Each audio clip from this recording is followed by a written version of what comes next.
To start off our next unit, we're going to be looking at the slope of a line. So we're going to be learning how to graph straight lines, and in order to do that, we need to know what the slope is of them. So the slope of a line is equal to the rise over the run. And what the rise and run are is you need 2 points on the line, then you count how many spaces it is upwards to get to the next point. That would be the rise, and then how many spaces to the right it is to get to the point, and that would be the run. So in example 1, it says determine the slope of each line segment, and remember slope is equal to rise over run. So I'm going to start at point A, and I'm going to count how many times I have to rise in order to get to where point B is. So 1, 2, 3, 4, 5, 6. So I had to rise 6 times. So slope is equal to rise over run. So I'm going to put equal to 6. And then we're going to count how many times we have to run to get to B from this point here. So we have to go 1, 2, 3, 4, 5, 6, 7, 8, 9, 10. So we had to run 10. So the rise is 6 and the run is 10. Now, if we can reduce this fraction, we are going to go ahead and do that. So I'm going to divide both of those by 2 because I can. So I get 3 over 5 as the final answer. So I'm going to say the slope of AB, and that means line segment AB, is 3 over 5. So that's the final answer. So let's just quickly take a closer look at the rise and run for A. So we went from point A up here to get the rise. So this was the rise, and it was in the positive direction. So if we're going along the y-axis here and we're moving upwards, like we were doing so here when we were counting the rise, that was moving in the positive direction on the y-axis. Same goes for the run. So we were moving this way when we did the run. And if you go that way on the x-axis, that is also in the positive direction. But now on B, you'll notice we need to do this line segment here. So let's start at C. When we do the rise this time, we are actually going downwards. So this is still considered the rise, but we're going in the downwards direction. And since we're going downwards, we're going into the negative. So we're going in the negative direction for the rise. So we have slope is equal to rise over run. And this time the rise is going to be a negative number because we're going downwards for the rise. So I'm going to start at point C and I'm going to count down how many points we need to get to D. 1, 2, 3, 4, 5, 6, 7, 8, 9, 10. So the rise this time is negative 10. Now the run, we are moving the same direction as we did in example A. So this is in the positive direction on that x-axis. So let's count how many spaces the run is. So from this point, we're going 1, 2, 3, 4, 5. So the run is 5. And then we could definitely simplify that fraction. I'm going to divide both of them by 5. So we have negative 2 over 1, or just negative 2. So line CD has a slope of negative 2. So let's look at the 4 different types of slopes. So let's start off with a positive slope. So here's the slope formula. It's equal to rise over run. So let's look at our rise and run here. So if I start at this point and I want to get to this point up here, let's see what our rise is. I'm going to rise this way to get to that point. So we are rising in the positive direction. So in this formula, I'm just going to put that the rise is a positive number. Then if we're getting the run, we're going to be moving this way, which is also the positive direction. So the run is positive. And because of that, we're going to write positive down here where the run is. Now think about it. A positive number divided by a positive number is equal to a positive number. Therefore, this slope is positive. So you can think of this little biker biking up a steep slope or a positive slope. Now looking at the negative slope, let's start at this point here. And if we were to rise, we're actually moving in the downwards direction. So the rise is negative. We're moving into the negative values on that y-axis when we're moving down. And then the run is positive. We're moving into the positive direction for the run. So if we were to write the formula for slope, so slope is equal to rise over run. This time, the rise is negative and the run is positive.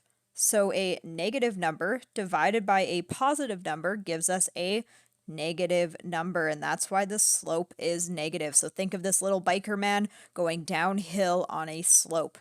So it's a negative slope. But now we have two different ones. We have zero slope and a undefined slope, and it's really easy to confuse these two. So let's start with zero slope. So let's see here, slope is equal to rise over run. If we're thinking about the rise here, is our line rising at all? No, it isn't. It's not rising, so I'm going to put a 0. So it's an entirely horizontal line and there's no rise to it. However, let's look at the run. What number would the run be? Well, that depends on how long our line is. So I'm just going to put run there. So in any case, we're going to have 0 divided by a number, because the run can be any number there depending how long the line is. So 0 divided by any number is equal to 0, no matter what. So I'm just going to put here 0 divided by any number is always 0. And that's why the slope of this graph here, this line, is 0. Now let's look at the undefined slope. So slope again is equal to rise over run. Now how much is this line rising? Well, in this case, it depends how long the line is. It could be rising 1 unit, it could be rising 2 units, it could be rising 10 units. So I'm just going to put rise here because it can be any number. But the run this time, it's not going left or right at all. So the run is actually 0. There's no run. But think about it. Are we able to divide a number by 0? Try it in your calculator, but I'll tell you right now that you cannot divide anything by 0. Your calculator will say error or something on it if you try to do that. That's why this slope is undefined. So I'm going to put here, you cannot divide anything by 0. So there's no way for this biker to bike on this line, therefore it's undefined. It's not a possible slope. So if we're looking at these slopes in example 2, let's define what they are, if they're positive, negative, 0, or undefined. So starting with this one, well, a biker would be going on a straight path here, so that would be a 0 slope. This one is moving upwards, like uphill, so this one is a positive slope. Now this one, the biker would be falling forever and ever and ever, so this one's definitely undefined. The next one again is a positive slope. This one is definitely a negative slope because now we're going downhill. And the last one is a 0 slope. So in the next example, they are giving us what the slope is, and we now have to draw a line segment with that slope. So remember, this is the slope, so that's equal to rise over run. Now this line segment can be drawn anywhere on this graph. So the steps to do this is choose a random point on the graph. So I'm going to plot my random point right here. That's where I'm going to start my line segment. And then our second step is to do the rise and run from that point. So we are going to rise 7 or move up 7 from that point. And then we're going to run 5 units right from that point. So starting at that point, I'm going to rise 7. So I'm going to go 1, 2, 3, 4, 5, 6, 7. So we're right here now. And now we're going to run 5 in the positive direction. So 1, 2, 3, 4, 5.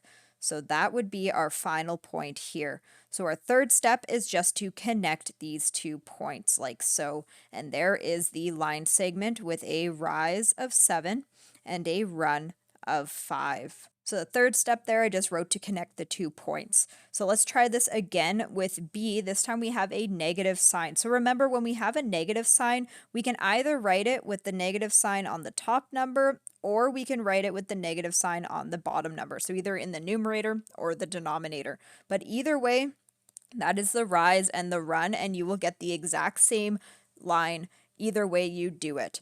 So what I'm going to use, I'll go with this one here. So with the negative sign on the numerator or on the rise. So this time we're going to rise a negative amount. So a little side note here, either the rise is negative or the run is negative. And it's important to know that not both of them are negative, because what happens if we have -3 over -8? Well, a negative divided by a negative is the same as positive, right? The two negative signs would cancel each other out. So this is definitely not the same as -3 over 8. So make sure that not both of the rise and run are negative, only one of them. So now I'm going to choose a starting point on my graph. I'll just go right here, and I'm going to rise 3 in the negative direction. So this time we're going down. So I'm going to go 1, 2, 3. So that's right here. And then we're going to run 8 in the positive direction. So that would be going this way. So I'm going to go 1, 2, 3, 4, 5, 6, 7, 8. So right there is the final point. And then we're going to connect these two dots here. So we rise, or we rose, I guess, -3, and we ran or run 8. So that there is the final answer. So now finally, we have a slope that is not a fraction. Oh no, what do? Well, we turn it into a fraction, which would be 4 over 1. And then that is the rise and run. So now it's really easy. We're going to choose a starting point. I'll do one right here. We are going to rise 4. So I'm going to go 1, 2, 3, 4. And then we're going to run 1, which would bring us right there.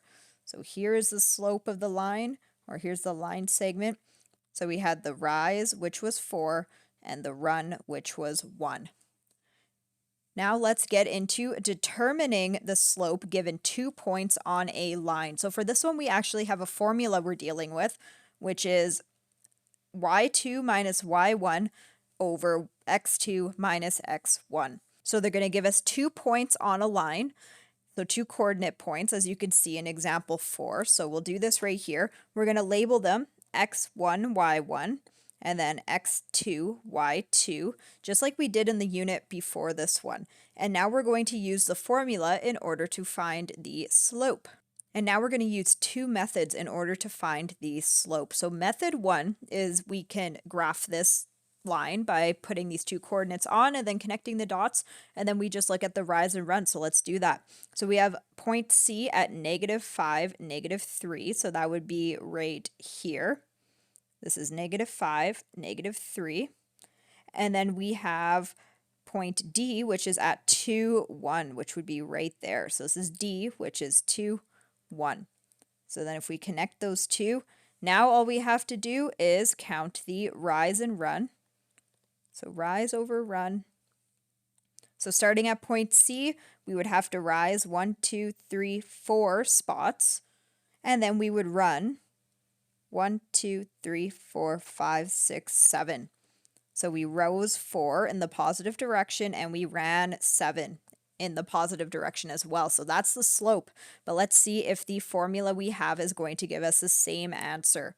So we have the formula y2 minus y1 over x2 minus x1. And remember, the points we have are C, which is -5, -3, and D, which is 2, 1. And I'm just going to relabel these points as x1, y1. Oops, that's supposed to be a y. And then x2, y2. So then we're going to plug in our points into this formula, and either of these points can be x1, y1, or x2, y2. So you could have labeled these points in C as x2, y2, and you will get the exact same answer. So y2, we have 1, and then we have minus y1, which is -3. So 1 minus -3. Be careful with that double negative. And then x2 is 2, and then minus -5. So there's a double negative there again. So this is the same thing as 1 plus 3 over 2 plus 5. And if you look at that, we would have 4 over 7. So we get the exact same slope. In the next example, Yvonne recorded the distances she had traveled at certain times since she began her cycling trip along the Trans-Canada Trail in Manitoba, from North Winnipeg to Grand Beach. She plotted these data on a graph. So let's start off with A. What is the slope of the line through these points? Now I'm going to use the formula to figure this out, and there's a reason why. And that's because the scale on each axis of the graph, so the x-axis and the y-axis, is not the same. You'll notice that each line here represents 0.5 and each line here represents 6. So the y-axis is going up by 6 and the x-axis is going up by 0.5. So if you're using the method where you count the rise up like so and then count the run, that will not work because each axis has a different scale. They're going up by different numbers. So I am going to use the formula. So when we use the formula, we need 2 points. So I'm going to choose this point here. I'm going to say it's point A, and that coordinate is 124. And then we're also going to choose point B, which is 248. So then I'm going to label these points as x1, y1, and x2, y2 up there. And then we're going to plug them into that formula. So we have the slope of AB, so that's the line segment AB, is equal to y2 minus y1 over x2 minus x1. So y2 this time we have 48, and then y1 is 24, and then x2 is 2, and then x1 is 1. So then if we keep simplifying this, we have 48 minus 24. That leaves us with just 24, and 2 minus 1 is 1. So in other words, the slope is just 24. So that is the slope. Next, we got to say, what does this slope represent? So if you notice, our x-axis is time and our y-axis is distance. So in other words, the rise over run this time is equal to the time, which is in hours, and the distance, which is in kilometers. So the rise here is actually the distance. So for rise, I'm going to put kilometers. And for the run, which is down here, that is hours. So in other words, it's equal to kilometers per hour, which is equal to 24 kilometers per hour, because that's what we got for the slope here. So that's what the slope represents. So then in part C, it says, how can the answer to part B be used to determine how far Yvonne traveled in 1 hour, or 1 3/4 hours, that's a weird way to write that, and the time it took Yvonne to travel 55 kilometers. So let's start with the first one, I. So to make this easier to calculate, I'm actually going to change the 1 3/4 hours into a improper fraction. So 4 times 1 plus 3. So 4 times 1 is 4, plus 3 is 7. So we have 7 over 4. So what we're going to do here is we're going to say in 1 hour, Yvonne travels 24 kilometers. Therefore, in 7 over 4 hours, now you could always change that to a decimal point if you want, but those are hard to calculate without a calculator. So I'm going to keep it as 7 over 4. So I'm going to do 7 over 4, and I'm going to multiply that by 24. Now remember, when we're multiplying a fraction by something, we can kind of imagine that the next number is a fraction as well. So then we would multiply the numerators together. So 7 times 24, which with some quick mental math, you can get 168. And then 4 times 1 is just 4. And then if we do 168 divided by 4, that is equal to 42 kilometers. So we're going to say in 1 3/4 hours, she traveled 42 kilometers. Now for the last one, the time it took Yvonne to travel 55 kilometers, well, if we can calculate how long it took her to travel 1 kilometer, then we can just times that by 55. And we know that she traveled 24 kilometers in 1 hour. In other words, we're going to say how many minutes it took her to travel 1 kilometer. So I'm going to change the 1 hour into minutes. So 1 hour as minutes is 60 minutes. So 60. So then we're going to have 60 minutes per 24 kilometers. So if we do 60 divided by 24, we're going to get 2.5 minutes per 1 kilometer. And now we're going to just do 2.5 times 55 because we need to find 55 kilometers. And in total, we should get 137.5 minutes.